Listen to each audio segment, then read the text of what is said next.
Welcome to the HuntFishTravel podcast, the show that works really, really hard to interview folks that are going to provide you the information and inspiration for your next hunting or fishing trip. I'm your hostess, Carrie Z.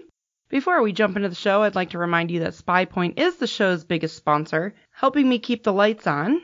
So be sure to check out the HuntFishTravel Facebook, Instagram, TikTok, Twitter page for Trail Cam Tuesday pics. New for this year is both Radians Outdoors and Costa Sunglasses. Both have been incredibly supportive of the show over the years, and this year they officially came on as sponsors. This episode is also brought to you by Montana Decoy, my secret weapon for bagging both turkeys and deer. Check them out at montanadecoy.com. And of course by Cabela's. Check out huntfishtravel.com/huntingcabela's for a list of the products I've purchased to use this year. Also new this year is the swag I have for sale. How can you get your hands on a free shirt? Well, I'm glad you asked. If you're listening on an Apple device, go to Apple Podcasts. If you're listening on an Android device, go to Spotify and leave me a 5-star review. At the end of each month, I'll draw a random winner from all the reviews for that month and send off a t-shirt. If you're perusing huntfishtravel.com, please sign up for the newsletter that I send out once a month, because I'll be choosing monthly winners for that as well from some swag that I do have from all of these very generous sponsors, so you're not going to want to miss out on that. Now, on to the show. Welcome back to another episode of the Hunt Fish Travel podcast. As always, I am your hostess, Carrie Z. This week, we are talking with some TV folks. We've got the Challenge Outdoors on the line. We have Brad Frost and Scott Carrol, who are the co-hosts of the Challenge Outdoors. And we also have Dave Moore, who is the field producer for the show. So really excited, because usually I just have one person, but now I've got all three of you, so I can ask all the questions that nobody ever wants to answer for me. So you guys, welcome to the show. Oh, thanks for having us. Thanks. Okay, let's start out by, you guys are a TV show, so where can they watch you? Because by the end of this interview, I'm sure they're going to be like, these guys are awesome, we have to tune in. So tell them where you can watch you, and then a little bit about how the Challenge Outdoors got started and how you came to be a TV show in general. All right. Well, right now we're currently running on Waypoint Television and Waypoint Digital. We start back up in July. We run third and fourth quarter, and Waypoint is featured on most all of your streaming networks, such as Tubi and Sling and Peacock, and just the whole gamut of them. It's really an up and coming channel. Guys have been great to work with, and we're excited to be working with them. Before that, we were on Pursuit for 3 or 4 years. Before that, we were on Fox Sports South for several years. And we actually started off just as a local network. Yeah, we started in 2004. I think we ran over there locally for 3 or 4 years, and then we heard about Fox Sports South, which was a big step for us. There was a lot more viewers and a lot more money, but we're trying to grow the program, so it was just the next possible step, and then from there we went to Pursuit Channel. But we got started way back in 2004, kind of on a trip to Africa, and I'm over there passing up animals because Brad can't get them on camera. I mean, video and inside the blind, back of my head. When he finally tells me he's got the shot, the animals run off. And I'm like, what are you doing? I mean, you're over here this was our second trip to Africa, so it ain't, and you never know how many more. Yeah. So I'm like, what am I doing? So that just got me thinking. I was like, nobody's paying us to do this. This is just for fun. So over the, few days left of that trip and the next several months, I've just been thinking about it and asked Brad what he thought about me. Back then, we started doing DVDs and VHS. You can go back that far, but asked him what he thought about it, and he liked the idea, and I liked the idea. So you talk to your family about it, and I'll talk to my family and friends, and we'll pray about it. And so we just kind of let it go for about a month. We got back together heading hunting, and I was like, oh, did you ever speak to your family about it? And he's like, yeah. He said, did you do the same? I said, yeah. I said, well, how many people told you were crazy? I said, none of. He said, none of. I said, well, same with me. I said, they're all like, we all love to, y'all get along great. Y'all love to travel. You love to hunt. why not go for it? So that's what we did. And, the rest, as they say, is history. That's kind of how we got started. Yeah, it was 19 years ago last month that we actually formed a company. We've been filming and hunting since 2000. So we're not telling our age, but we're not young.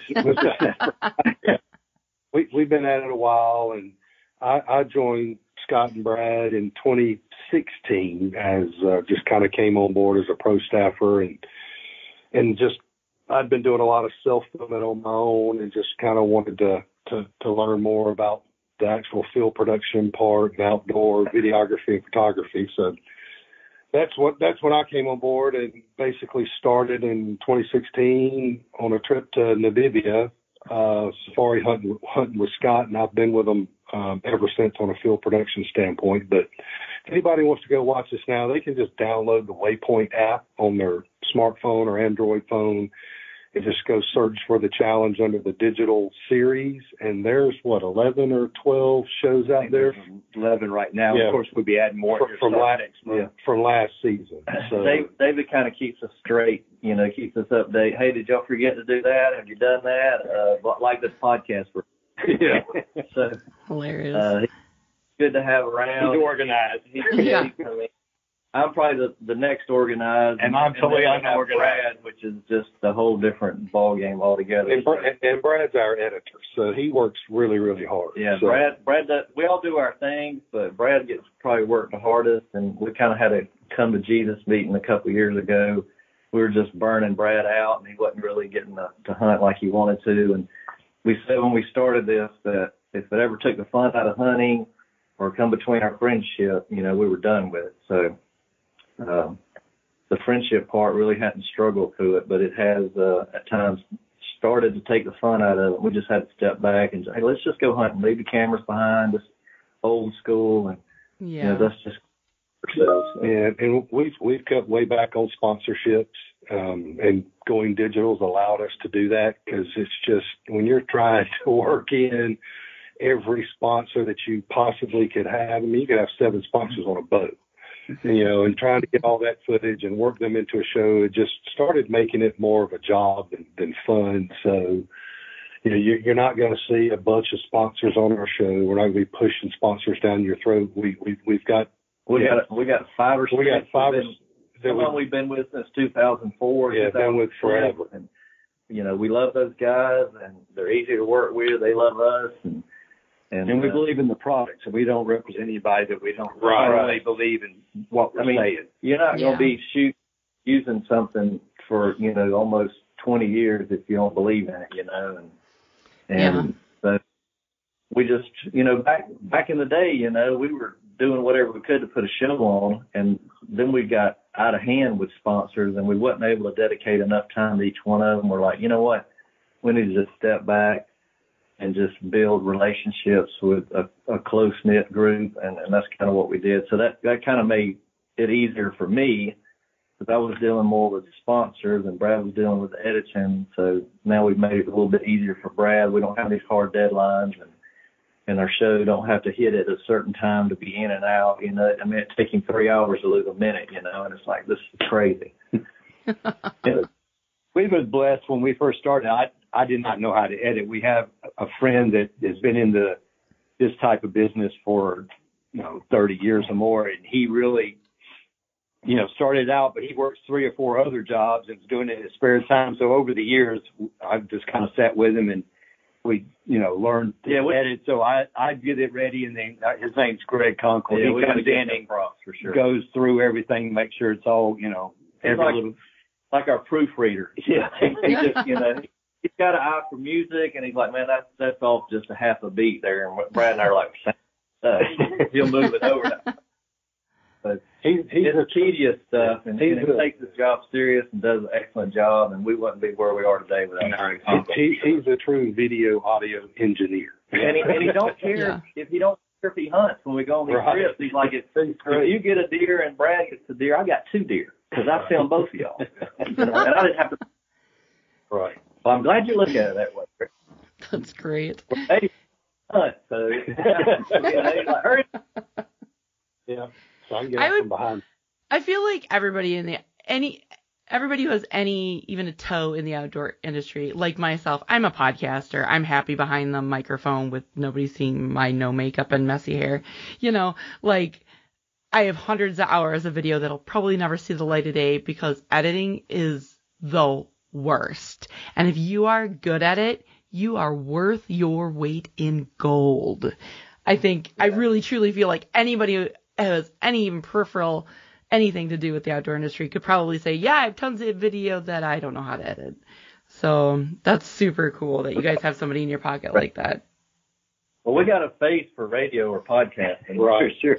So, but that's how they put it on, The average viewer out there they don't realize that for that 28-minute, 30-second show on TV, that editor probably spent 60 hours at least. Right. At least. It's more like 80 for me. And that ain't including the time to go shoot. Seriously. Right.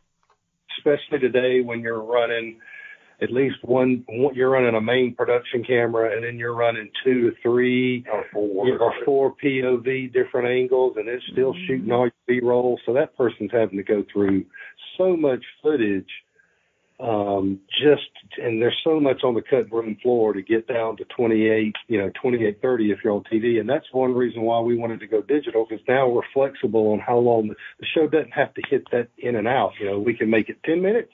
We could make it 30 minutes. It does not matter. And it just made it a lot easier to edit. Yeah. We have a lot of friends that have gone with us, and some of the outfitters that we hunt with always comment at us like, I never realized how much time it took to shoot this, because once we kill an animal, we may spend a half a day just, taking photos and redoing intros and cutaways and, all that kind of stuff. It takes hours and hours of extra time that people don't even realize after you've harvested. Yeah. You don't want to make it so much work that you don't enjoy the hunt and the success of it. So a lot of times, the camera guy just has to be running the guy. We just do whatever comes natural, and if we really screw up, then we'll go back and, fix it. Right. We started using that, so it's really helped out because we can have 2, 3, 4 of them running in the tree with a remote hanging around our neck, and we just hit record. So it's shooting us live as we're drawing our bow or glassing or whatever.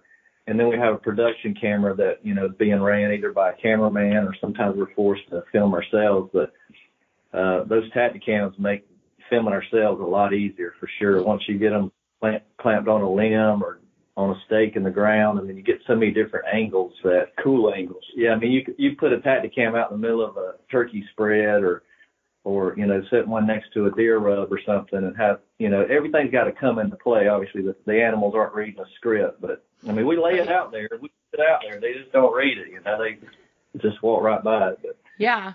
No, and that's a great idea, too. I don't ever, like I said, I really just don't mess with video because it's not even, it's so much time and effort and learning the tool. And, Premiere Pro is such a pain in the ass, or even DaVinci, whatever it is that you're using, can be so complex and cumbersome that but even that aside, like you have to be talented to put it together and make it look really nice. Because I've seen some 25-minute videos that are awful, and it's torture watching it. Videos. Right. So I put a challenge out there for Brad several years ago. And that's a totally different story. But we both had the opportunity to just kind of take this serious. And I was like, hey, this is like God putting an opportunity right out here in front of us. It's like let's go with it. And man, he went and bought his own computer and started hanging out with Greg even more. And the next thing I know, I ran off. I'm blown away by the stuff that he does. That's it only took me 20 years. Get almost proficient at it. But at least he got it. That's great. Well, let's talk a little bit. You guys had mentioned this Courageous Outdoor Kids, Inc. And courageous with a K as in kangaroo. And I don't have children, but my boyfriend has children who are very sheltered in a very non-hunting environment. But the minute we take them out with us, especially turkey hunting, boy, their faces just light up and they're really engaged in it. So why don't you tell us a little bit about Courageous Outdoor Kids, Inc.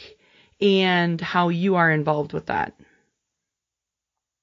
Well, we'd be glad to. To be honest with you, one of our other pro staffers, Joe King, he lives in Michigan and we're in Georgia. So, we do a lot of telephone conversations. We don't get to see each other in person much. But this past year, the three of us could not make it to the National Wild Turkey Federation convention, which we normally do. But Joe did go, and he went to represent. And he contacted us once it was over and told me, he said, hey, I met some guys there that have something going on that I'm really excited about. I want to get involved with it. I just thought I'd tell you about it. And I said, sure. What was that?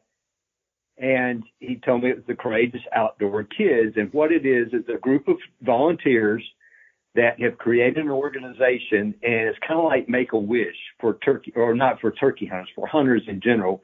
It's for kids that have disabilities. Primarily, it's a lot of cancer patients. Sure. Some dealing with it, some have recovered from it, and unfortunately, they've lost a few of them. But they're trying to grant wishes to these kids to take them on different hunts around the country for deer, bear, ducks, turkeys, which is what we were involved with. And they just make sure the kids and the family don't pay anything. They all do it on donations, and they sell a few things, koozies and hats and T-shirts and stuff. But they all volunteer their time. A lot of the landowners volunteer their property. And it's just a really great organization, and it's growing very, very fast. Yeah, their ultimate dream is to have a chapter in every state. They're right in Georgia, and they're over near Dublin, and they've got several landowners, thousands of acres that these landowners have, went in and set up ground blinds and trimmed lanes and brushed in blinds to get the area ready. So, these kids, because you're talking about, heck, 5 to 12-year-olds, really. And, they're not accustomed to moving when the turkey's not looking and all that kind of stuff. So, it can be really difficult, but these landowners that went out there not only, dedicated their property for it, but also their time into getting their property ready, have food plots in. And it was, I think there was 5 turkeys killed out of 35 kids or something like that. But, the kid I took out, he missed and had a couple other opportunities that if, been an adult, there would have been another bird or two killed. He just wasn't moving towards the gobble. And we got caught out in a rainstorm one time, and it was actually hailing, and they just kept sitting, But David's kid killed, and I think Brad had the one I was with killed as well. So there was a lot of opportunities. And everybody heard birds, and we were fired up about it to just go be part of it, And we got over there, and I think I can speak for each one of them, including Joe. We left being more touched than we probably could even imagine. And, you're doing this to help the kids, but, you kind of come out of there like, man, them guys helped me out, because I complain about my back or my leg or pulled a hamstring, and it's like, man, these kids are dealing with cancer. Shut up, And then, like you said, they were there. They were every morning. They were up early. They were smiling, laughing, playing. Yeah. Percent of them, you never know they were dealing with a life-threatening issue, And it was just really was neat that the people volunteered. It was a 3-day event. Restaurants donated food, and all the guides volunteered their time, and we were fortunate enough that they allowed us to come over and film it, and we're going to try to make up a little promotional thing for them and just kind of spread the word, because it's just a really great organization, and people are doing it for the right reasons. It's faith-based, and they're just not they're not making any money. Almost everything that's donated pays for the kids to be able to do that. That's so cool.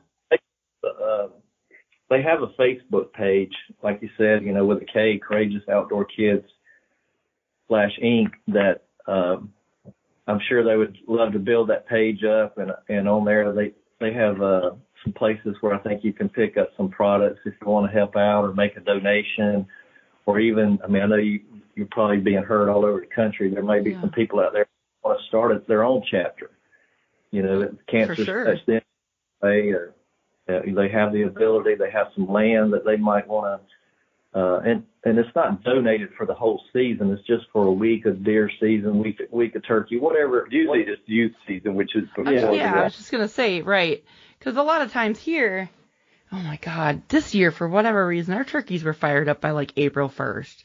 By now they're like, yeah, we're not interested anymore. And that youth weekend, so many kids killed turkeys. I was so jealous. I'm sure that there are lots of farmers more than happy to kill these turkeys that keep eating up their seeds. Yeah.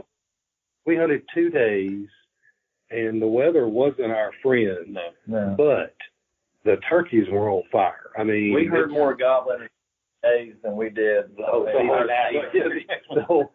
season. But you know, the kid that I was with that ended up killing. I mean, this is a kid that has survived brain cancer and has had his skull, his head shaved, and his skull split wide open 2 or 3 times. And he's 15, about to turn 16 years old. But you'd never know it. He does have a lot of issues from the radiation treatments and those types of things. Like his body can't regulate. Is he the one that actually created some of those koozies and stuff? Yeah, he did that, but his body can't regulate temperature, so he doesn't know when he's hot or cold, any of that. But you know, what impressed me most about Hunter, his name was Hunter Vermillion, and he's got great parents, was we hunted, one day he killed them after day one, the afternoon hunt of day one, but, that morning we had turkeys all around us, but he sat perfectly still. He sat perfectly quiet, and he never got on his phone, which, you know, you're asking a lot. 16-year-old. Right. He was serious about it. Did you get on your phone, Dave? Yes. But part of it was I had to get on my phone because where the turkeys came in, I couldn't get the production camera on it, so I had to actually film the kill with my phone. It's just one of the things that happens in a ground blind when you got 2 adults and 1 kid in a ground blind that stays for 2, and the turkeys come in behind you and not anywhere where you were set up to film. You got one little window that he's got to shoot and I got to film. So, but we managed to work it out, and he hung in there and didn't shoot until I told him to. But that's just the kind of kids that, you know, are part of this mission. And they had, like you said, they probably had 30 or 35 kids at that turkey hunt. 33 to 35, and they had 40 people there that could. Yeah, to guide. So I mean, it was an unbelievable event. Like Scott said, I think we all took more out of it than the kids. We're definitely. We told them when we left that, you know, if they needed anything, any of our time, whether it's deer hunting or turkey hunting, if we're not traveling, we're all about it. Yeah, we're all about it. We checked all the boxes: ducks, hogs, deer.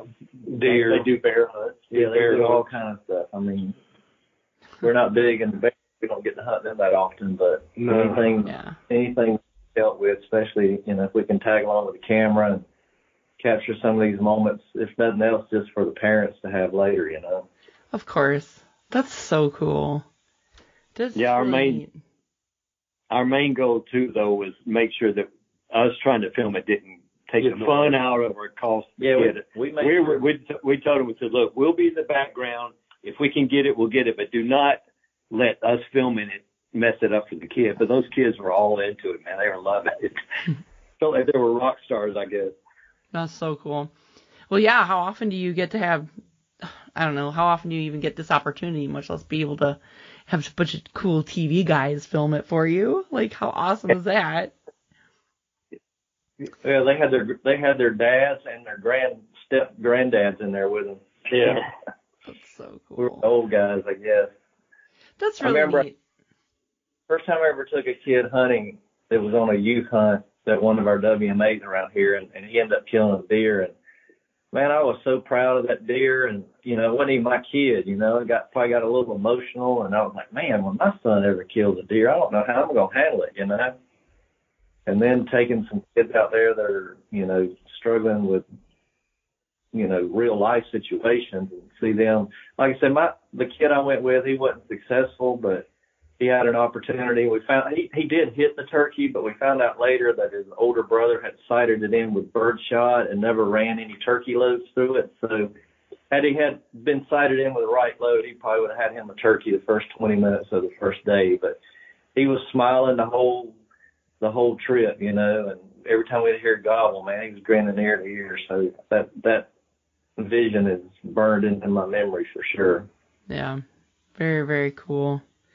Is it just, so, and I'm not on their website, and I apologize if you already did mention this, but so they have a chapter in Georgia, and what other states do they have a chapter in? Yeah, I think this is their second, going on their third year, so they're new. Just in Georgia, right, right now? Yeah, Georgia okay. Right now, but said they've been talking to some people in South Carolina or maybe Tennessee. Okay, but well, hopefully by this time next year they'll have 10 states covered. Exactly. Yeah. Well, with people like yourself getting the word out, you know. Sure. It don't take but one or two people, and this thing will just take off. The kid that I was turkey hunting with, though, was from Tennessee, so he wasn't a Georgia kid. So they'll take kids from other states now. You just got to be willing. The parents got to be willing to bring the kid to wherever the hunt's taking place. Yeah. You know, it doesn't like this guy here with his kid. You know, he's up there and going back and telling everybody what an experience it was for his kid, and then next thing you know, he's just done lit a fire under him because he had a great experience. He liked how the organization was ran, and then he talks to 4 or 5 people, and next thing you know, there's a chapter going on up there. So that's kind of how it gets started. So anything we can do to help, and I appreciate you allowing us to talk about it because it's definitely something well worth it, and anybody that gets involved in it, I think they're gonna be blessed. Yeah, of course. And they did have people from all over because I know Joe's kid they were from Arizona. So, I mean, they'd flown all the way to Georgia from Arizona just to go. They pay for them to stay at a nice hotel. I don't know if they pay for travel. I mean, you know, money's limited, especially in they're going on their second into their third year. They did most of the food and all. All the food. Everybody had a place to stay, but I don't know if they were able to pay plane tickets and all that kind of stuff. Sure. You know? But just you get here and we'll take care of everything else. That's pretty good, you know. Yeah. Well, very cool, guys. So what do we have coming down the pipe for the Challenge Outdoors, say in the next year or two? What do you guys got coming up for this season, or what can viewers expect when they download the Waypoint app and they watch your TV show? Well, the shows that are coming up to this season obviously were filmed last year, but we're deer hunting in Wyoming and Kansas and Illinois, Michigan, turkey hunting in Florida and Michigan, and Scott and I are leaving in about a month to head to South Africa again, so we'll be over there for a couple of weeks filming some Africa hunting, so we're excited about that. And then, of course, next fall we'll be doing deer hunts in 3 or 4 different states as well. So alligator hunt. Yeah. So we have an alligator hunt coming up this year as well to be starting to air this summer. So we got a little bit of everything on. We stay pretty busy between spring and fall, and then of course you throw in Africa trips, and that takes care of the summer. Yeah. You got season, and then you got editing season. Yeah. Right. Yeah, your 6 weeks that you actually get to hunt, and the rest of Exactly. The other 45 weeks or whatever is all work. But to edit the 6 weeks of hunting. Yeah. Yeah, but we'll probably get 2 to 3 shows out of Africa, probably at least. Then we always have Kansas whitetails, Wyoming whitetails, Georgia whitetails, hopefully Illinois whitetails. Well, we don't always have Kansas whitetails. We used to always. Now it's like every other year we're drawn out there. Yeah. COVID was the best and worst thing to ever happen in hunting. And I think a lot of guys realize that, hey, man, we can travel out of state to hunt. We never had to used to worry about Wyoming, and now you have to worry about getting drawn in Wyoming. Yeah. To worry about getting drawn in Kansas looks like it's going to be an every other year type of thing for us now. Which you don't take us here locally 2 years, every other year we're getting drawn on WMAs in Georgia. Now it's like every third year, every 3 or 4 years. Yeah. I love Kansas. I've turkey hunted there a couple of times. One of my all-time favorite turkey hunt ever in my life was in Kansas on the old ammunition depot down there on the Osage. And, I mean, literally my favorite hunt ever.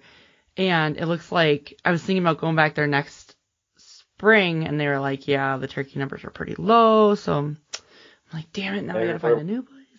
Get 2 turkeys in Kansas where we hunt it now. They can only shoot 1. The western part for 2, but most of the eastern part is 1 only. Yeah. We actually got kind of spoiled going to Kansas for deer and turkey. So when you do that for 10 or 12 years in a row, then you come back to Georgia, you're like, I think I'll just go back out there. It's just so much. Totally. Or twice a year. Yep. We could go hunt 2 birds and shoot a monster buck possibly, and we made great friends out there with the farmers and some other couples out there. They come down here now and visit with us. And that's so fun. Hunting those opened up a lot of doors, and we've met some incredible people, and we can say we got friends all over the country and Canada and Africa. So. Yeah. But turkey numbers are down across the country. I know. Probably because there's like 93,000 freaking raccoons on everybody's lease. My trail cameras are nothing but effing raccoons and skunks and possums, and the owner won't let me let anybody on there to trap or anything. And I'm like, you're killing me, dude. You're killing me. Yeah. Dave and I have been doing some trapping on our farm. Yeah, here in Georgia. It's going to take a few years to see any results, if any. Yeah. But I read some numbers the other day off of the page, and they pretty much get every state, and it was depressing. Yeah. But raccoons were right up there near the top as part of the problem. And it all goes back to the fur trade. They're not worth anything. Right. So nobody traps anymore. So who's going to spend that time and money for traps and gas running around to try to catch? And, these guys would catch 100 coons, in a week. Now they're not catching any. Right. Yeah, we're in west central Georgia, the Piedmont area, and which is where, the best turkey hunting in the state was for years and years and years. And I'd probably say our turkey population is off 50 to 60%. I mean, it's way off. Really? Way off. And you have some very large, well-known celebrity landowners in the county that we're in that have some very popular hunting TV shows. We won't name names, but that hunt, within 15 or 20 minutes of Scott and I's places, and they're struggling as well. I mean, their numbers are way off. So, and they thousands of acres. So, I hope the biologists figure it out pretty quick, because they've made a lot of changes in Georgia. They cut our bag limit down. They moved our seasons back on private and public land. So they're trying to figure it out. But the bag limit probably need to change 10 years ago. Yeah, they were a little behind. But the birds are in pockets. So if your land if it happens to be in one of those pockets, you think the turkey hunt's pretty good, but you may have to go 20 or 30 miles to find the next pocket, and there's none in between. Yeah, for real. That's the problem. I mean, Scott and I, between the two of us, probably walked 100 miles this season in Georgia. I think we were on 6 or 7 different WMAs, 3 or 4 different counties, and we really didn't have a good morning really that you could say we got on birds until May 5th, which was like May 5th. The season went out on May 15th. I mean, before we got on a morning where we had 5 different birds gobbling on the roost. I mean, we had to walk far and on that many different WMAs. That's crazy. I mean, they were ghost towns, because on a lot of these tracks, we weren't hearing turkeys, we weren't seeing turkeys, and we weren't cutting any turkey sign. They had to gobble twice before we recognized it as a gobble. Yeah, we were like, was that a gobble? We could, we were like. Late season public land, we're like, hey, no way that's a gobble. Yeah. Right. And it's just, you just have to be willing to put in the time and that much effort now in a lot of parts of Georgia, especially on public land, to find a turkey. I mean, it's just, and there's just so many more turkey hunters hunting public land now. Oh, yeah. Yeah. So, the popularity. Yep, has just exploded. Yeah, YouTube, and with all the turkey hunting shows that show you, everybody traveling all over the country hunting public land. Well, now everybody and their brothers hunting public land. So we killed on public in 2020. We went to the only road that didn't have a truck parked on it, went in there and killed a turkey. Yeah. Yeah, and I mean, we're talking more than one truck. We're talking 2 or 3 trucks. During the week, but it was during. Nobody was going to work because. But I think a lot of those never hunted. They're like, man, this is pretty fun. I mean, which is great for hunting. I'm not knocking that. No. But, I know, because it's a double-edged sword, because people are always like, oh, we have to have hunter retention, get new hunters out there, blah, blah, blah, blah, blah. But then you have more pressure. So, I don't know. It's stealing from Peter to pay Paul when it comes to that. Like, of course we want to grow the industry. We want the more people involved in hunting, the better it is. But the more people involved in hunting means the more animals killed, which means less animals overall. I mean, it's a crazy balancing act. Yeah, it's a challenge. I mean, we hunt public all over the country. I mean, I think a lot of people hear TV show and they think we're just hunting private land or with outfitters. And yes, we do some of that, but we're hunting public in every state that we go to. And we spend just as much time hunting the hunters as we do hunting the game. Right. Yes, exactly. Not crazy. You have to learn that on bad hunting days, it's like, well, let's just go and see where people are hunting so you can kind of avoid those areas or work with people. And that's to me, I love that challenge of, not only trying to figure the animals out, but trying to figure out what another guy may be doing that may push deer towards you, or, hey, you got to go in a different way, or, this place ain't big enough, let these guys have it, or whatever. But I like seeing new places. So I love hunting public land because you can walk different land everywhere you go. Yeah, I mean, that morning that Scott killed that turkey on the WMA in Georgia, it was open to the public that morning, and we're only talking a 4,500 acre tract. They probably had well over 100 hunters on it, well over 100. Wow. And we went to plan A, trucks, B, C, D. We finally we had one guy cut us off. We had one guy cut us off, so we just let him have it. Went to plan E. Couldn't believe there wasn't a truck at that gate. But as we're walking down this road, there were boot tracks everywhere. That guy was trying to scuff out all the gobbler tracks in the road. Yeah, but and this guy mark out every gobbler track. It made it more obvious that somebody broke their leg. They're dragging their foot. Right.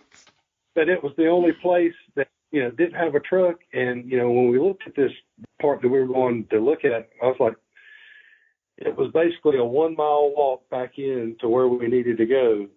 And that was it. It didn't loop back out. So you're walking a mile in to hope to get on a turkey. And if you don't hear anything, you're then walking 1 mile back through where you've already been. And we got lucky and walked in that mile, and I called and he cut me off, and I called again and he cut me off, and then Scott had to do a little Mohicum sneakum, and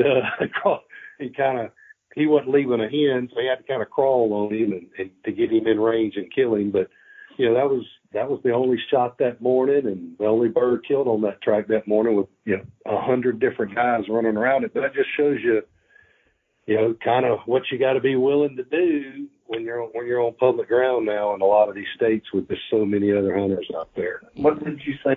Like 22 birds that year, and now they're averaging about 6? No, they're killing less than 5 on a track that they used to kill over 20 a year. 22 on crazy.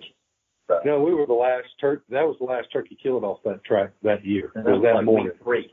Yeah, week 3 of the season. And now, ever since then, they're shooting like they kill 3 or 4. Yeah. I haven't. I obviously I don't have a TV show, so I don't have the motivation to get out as much as you guys do. But like I was killing a turkey a year up until about 45 years ago. And I got 1 in the last 5 years. And I was like, I don't know what the heck is going on here, but this sucks. it's just you're having to work harder. Like you said, you're having to put more miles, and it's a different game than it was 10 years ago even. Yeah.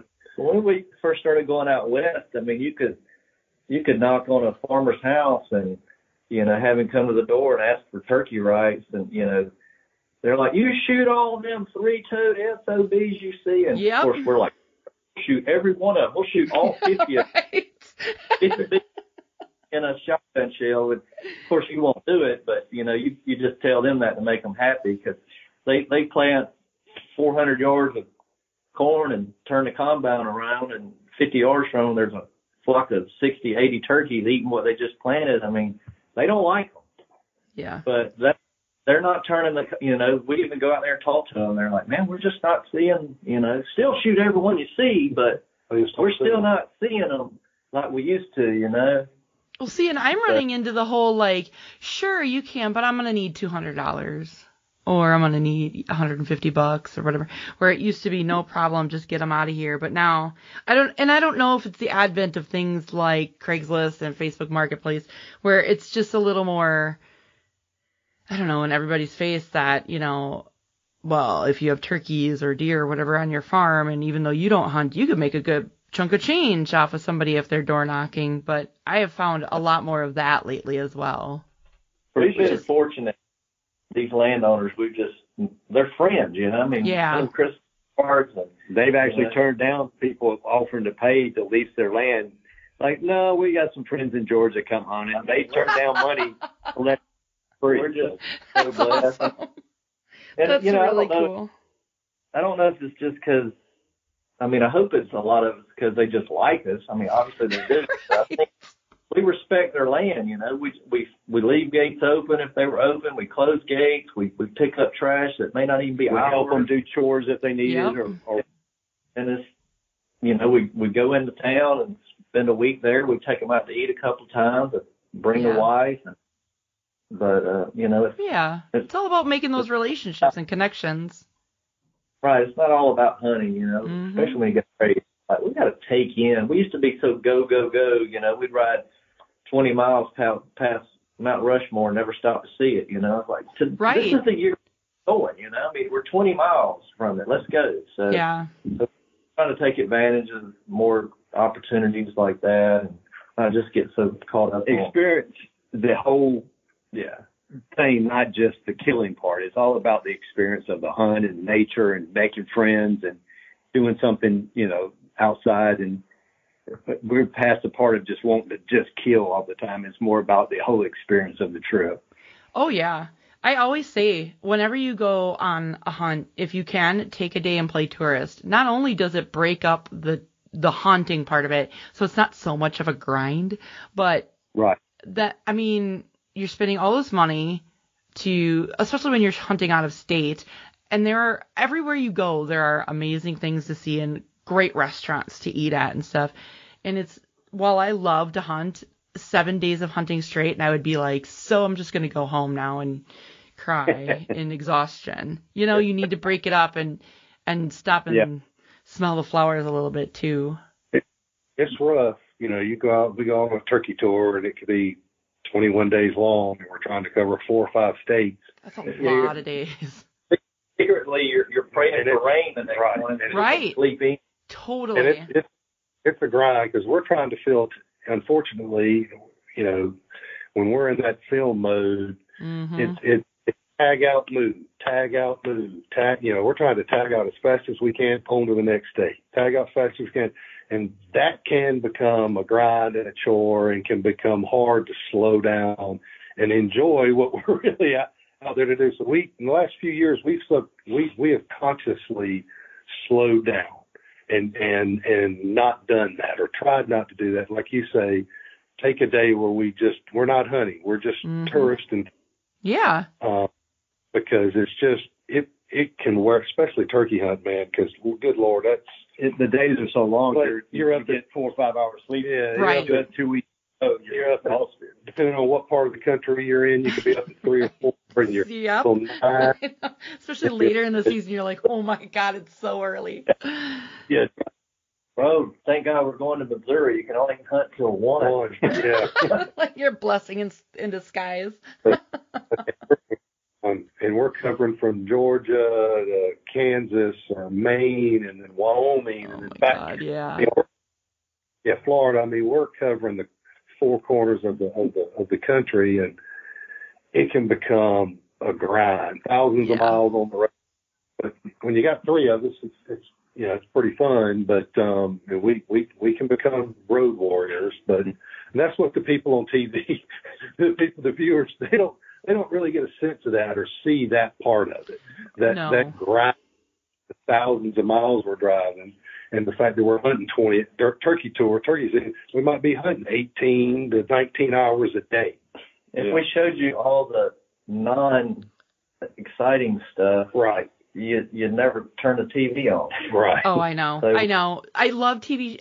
I love you guys with your hunting shows, but sometimes I'm like, you'll get these new hunters, and they're like, oh, I don't understand. It's my first year, my second year hunting, and I hunted a whole 4 days, and I don't understand why I haven't killed a turkey. I'm like, you have no idea. Right. Yeah. That's why you like to, go to places like Africa where it's a target-rich environment. Totally. Yeah, right. You might not get everything on your bucket list, so to speak, but you're going to have something to come back with for your effort and the money. Like you go on an elk hunt, you might go 6 or 7 elk hunts and never kill an elk. But you go to Africa and you got a kudu, impala, warthog, you might get a kudu and a springbuck and a diker or something. You're going to have something to remember the trip by. Yeah. You're going to have plenty of opportunities. You're going to have opportunities every sit. So that's the great thing. They don't ask you over there if you saw anything, like when you get back from deer camp. No. They say, what did you see? Mm-hmm. Yeah. Yeah. If you've never been to Africa, we highly recommend a trip. So. Yeah, totally. All right, gentlemen. Well, we've completely gone over time, but that's okay. I don't care. This is a very fun conversation. So why don't we tell the listeners? I will, of course, link to all your social media channels and where they can find you and watch your TV show in the show notes at HuntFishTravel.com. But why don't you give the rundown of where they can find you other than the app that they should download right now if you're not driving, so they can watch your TV show. Why don't you tell them where they can find you? Yeah. Our social media is, Instagram, The Challenge Outdoors, and on Facebook, The Challenge Outdoors. And in the bio on Instagram, you can see where you can watch us. But Brad, give you a rundown real quick. Yeah, again, the Waypoint TV they're streaming on Samsung TV, Pluto, Sling, Vizio, Fubo, Tubi, Roku, Amazon Fire, Apple TV, etc. I mean, there's plenty of places you can catch Waypoint TV, and our shows will be starting in early July. Excellent. Friday, 6 in the afternoon, and Tuesdays at 11 or 11:30. They're still trying to work out which of those times, a.m. Awesome. And your website, of course, is always acceptthechallengetv.com. And like I said, I will, and I'll also link to, of course, the courageousoutdoorkids.org as well in the show notes. So please do. Yes. All right, gentlemen. Well, I very much appreciate you coming on the show. And as soon as this goes live, I will tag you all and let you know that it's available for your listening pleasure. Well, thank you so much for inviting us to be on. It's been a pleasure. Yeah, Appreciate same your here. time. Of course. All right, you guys have a great evening then. Thank you so much. Thank you. You too. Okay. Bye-bye.